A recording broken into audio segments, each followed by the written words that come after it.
Bismillahirrahmanirrahim. Assalamualaikum warahmatullahi wabarakatuh. Jumpa lagi dengan saya di Abil Maywa Channel. Jadi teman-teman, channel ini merupakan channel pendidikan tempat kita berbagi tentang aplikasi pendidikan, Microsoft Office, serta tips dan triks komputer. Baik Bapak Ibu, di sini kita akan membahas informasi mendesak terkait dengan PPG Daljab tahun 2024. Yang mana kami to the point saja Bapak Ibu ya. Ada 6 data guru yang wajib valid di SIM PKB Bapak Ibu agar terpanggil PPG dalam jabatan tahun 2024. Nah, kok seperti itu ya? Nah, jawabannya seperti ini teman-teman. Nanti di PPG ya, PPG 2024 ya, nanti di PPG 2024 yang namanya pretest itu sudah tidak ada. Pretest itu sudah ditiadakan di PPG 2024. Jadi apa penggantinya? Penggantinya adalah pemutakhiran data. Jadi penggantinya itu adalah data Bapak Ibu guru calon PPG 2024 versi Daljab itu harus valid. Nah, di mana divalidkan? Yang divalidkan itu bukan cuma di SIM PKB, bukan cuma di SIM PKB aja Bapak Ibu. Jadi divalidkan dulu di Dapodik ya. Ya, ini lebih aman. Nah, kalau Dapodiknya bagus, sudah sesuai dengan fakta, sudah benar sebenar-benarnya, maka data yang ada di SIM PKB dengan data yang ada di info GTK itu pasti sinkron Bapak Ibu ya. Nah, jadi di sini agar Bapak Ibu bisa terpanggil mendapatkan undangan ikut PPG Daljab 2024, perhatikan 6 data guru Bapak Ibu ya. Kita langsung saja to the point ke informasinya. Nah, di sini teman-teman ya, teman-teman perhatikan ya, di sini ya, ini yang saya lingkari ya ini. Untuk mengikuti seleksi administrasi PPG Daljab 2024, guru wajib melengkapi informasi pada akun GTK atau pada info GTK. Sebenarnya bukan info SIM PKB Bapak Ibu. Pastikan data GTK Anda sudah akurat dan lengkap termasuk. Nah, di sini Bapak Ibu perlu ketahui bahwa yang menjadi penentu kelulusan Bapak Ibu agar bisa ikut PPG Daljab adalah data Bapak Ibu itu valid. Valid di mana? Valid di Dapodik, valid di SIM PKB, dan valid di info GTK. Agar bisa apa? Agar bisa lolos seleksi administrasi, agar bisa lolos pemutakhiran data, karena sudah tidak ada lagi yang namanya pretest. Nah, ini dia data-data yang perlu Bapak Ibu perhatikan wajib valid. Yang pertama adalah NUPTK. Nah, NUPTK ini meskipun ini jangan diremehkan ya Bapak Ibu. Terkadang NUPTK yang ada di Dapodik ya, NUPTK yang ada di Dapodik dengan NUPTK yang ada di SIM PKB ataupun info GTK itu biasa tidak sama. Bisa jadi info GTK yang ada di Dapodik itu benar, tetapi ternyata terbaca di SIM PKB ataupun di info GTK itu tidak benar atau salah.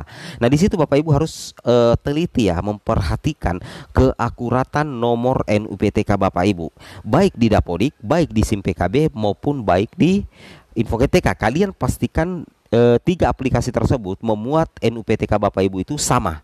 Oke Bapak Ibu ya. Kemudian yang kedua adalah nama lengkap. Nah, ini juga Bapak Ibu ya, jangan dianggap sepele. Nama lengkap yang Bapak Ibu pakai itu adalah nama lengkap yang tertera di ijazah terakhir. Ingat, nama lengkap yang digunakan adalah nama lengkap yang tertera di ijazah terakhir Bapak Ibu ya.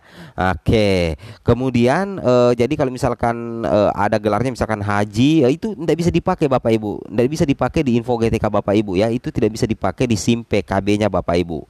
Kemudian berikutnya tempat tanggal lahir. Ini juga tempat tanggal lahir sesuaikan saja dengan apa yang ada di SK Bapak Ibu ya. Apakah SK honor ataupun SK S1 misalkan kan ada misalkan tempat lahir Bapak Ibu itu kan misalkan di Marwangin misalkan, itu kan tidak terbaca di server pusat, maka yang ditulis itu nama kabupaten. Nah, biasanya di SK Bapak Ibu apalagi SK P3K ataupun SK PNS, SK honor itu biasanya memuat tempat lahirnya itu lebih diumumkan misalkan di kabupatennya, nama kabupatennya Bapak Ibu, karena itu nanti yang terbaca di Dapodik, terbaca di SIM PKB Bapak Ibu. Nah, jadi perhatikan data Dapodiknya, perhatikan SIM PKB-nya, sesuaikan tempat tanggal lahir.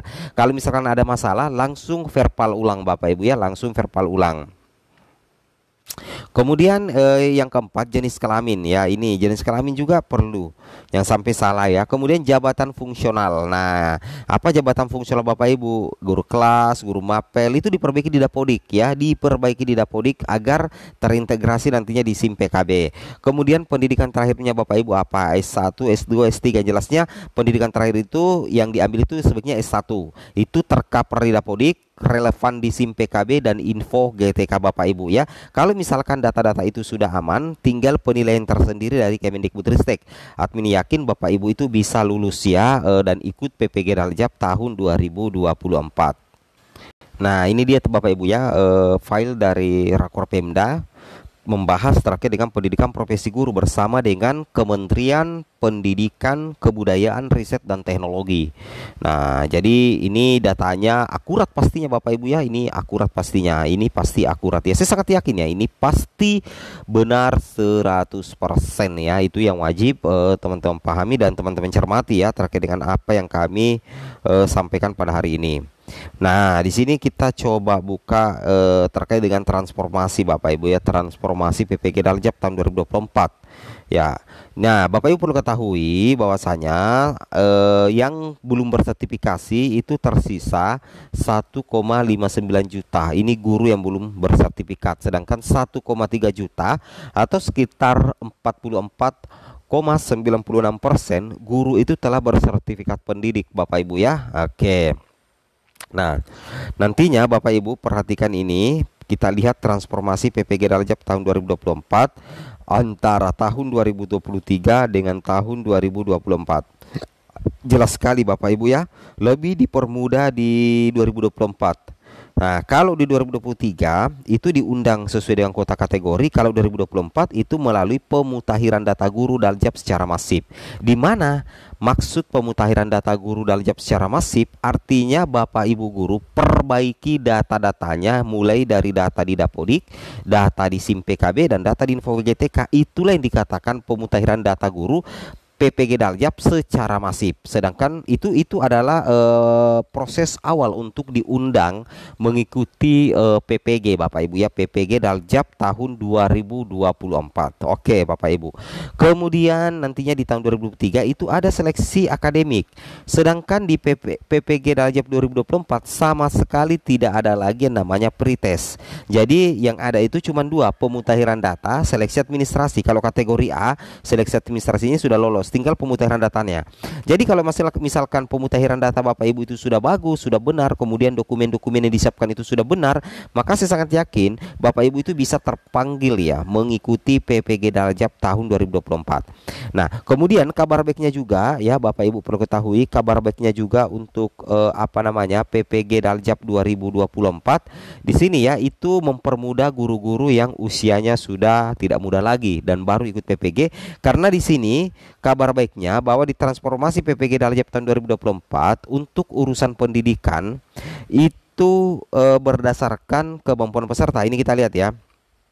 Ini Bapak Ibu lihat ya. Durasi pendidikan menyesuaikan kemampuan peserta. Artinya apa? Kalau misalkan ada guru-guru yang sudah tidak muda lagi tetapi baru mengikuti PPG atau misalkan kurang dalam IT, nantinya durasi pendidikan Bapak Ibu itu disesuaikan dengan kemampuannya Bapak Ibu. Nah, makanya di sini dikatakan durasi pendidikan menyesuaikan kemampuan peserta. Nah, ini adalah beberapa kelebihan yang dimiliki oleh PPG Daljab dan semoga teman-teman yang belum sertifikasi tahun 2020 tahun-tahun yang lalu bisa lulus PPG dan ikut PPG Daljab tahun 2024 ini. Oke, assalamualaikum warahmatullahi wabarakatuh.